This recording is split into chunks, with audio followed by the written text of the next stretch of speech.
To all inmate phone providers, as many of you already know, the SPCA was named the ASCP and is now in the process of transforming itself into an organization to meet the legal, regulatory, congressional, and training needs of the inmate phone industry. The inmate phone industry has and will continue to change. Advancement in technology has opened the door to many new entrants. Competition for locations is growing.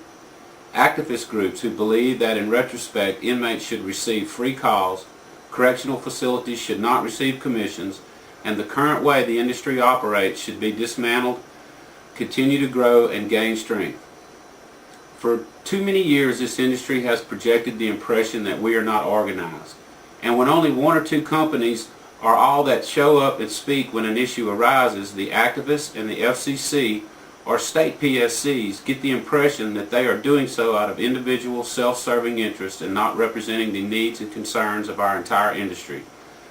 Today, I want to thank all of the inmate phone companies who have supported our efforts through the years.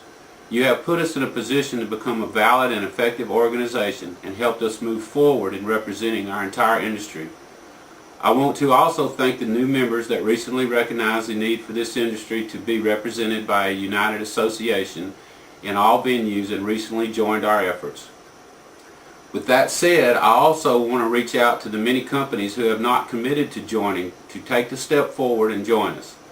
Everyone knows that there will always be some that will rely on others to do the work and foot the bill. If you derive any of your income from providing inmate phones or services to inmate phone providers, I would think that you would want to be part of the direction this industry will take over the next couple of years. We need your help. Our immediate challenge is the Martha Wright petition for rate making. Our industry was put in a position recently at the FCC that if we did not respond to the Dawson cost model, we would have portrayed the image that their model was correct, that we were not organized and were actually the evil industry that the activists try so hard to portray us as. Don Wood, our economist, did a wonderful job. If we had not responded, the petitioners' requests would more than likely already have been granted and we would have lost. The industry average of an interstate call is around 9 minutes, and their model does not recover our cost until around 12 or 13 minutes. Also in their model, we would have not received any consideration for upfront billing cost recovery.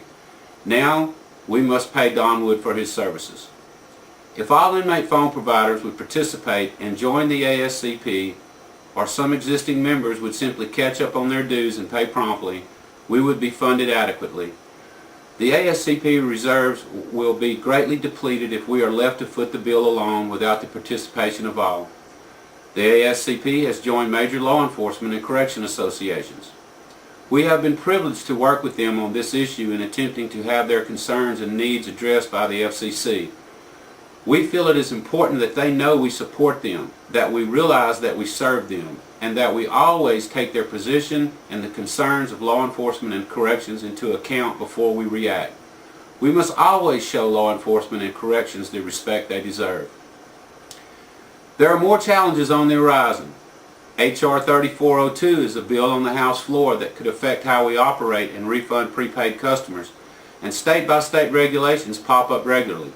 I personally believe that one of our most important goals should also be to work toward our own individual inmate phone provider classification in Congress and the FCC. Too often we are all put in a position where we are forced to follow a public payphone or street prepaid card model because we lack our own autonomy. Our industry serves law enforcement, and more often than not, the regulatory entities do not take their needs, concerns, and costs to implement the security features of the system into consideration.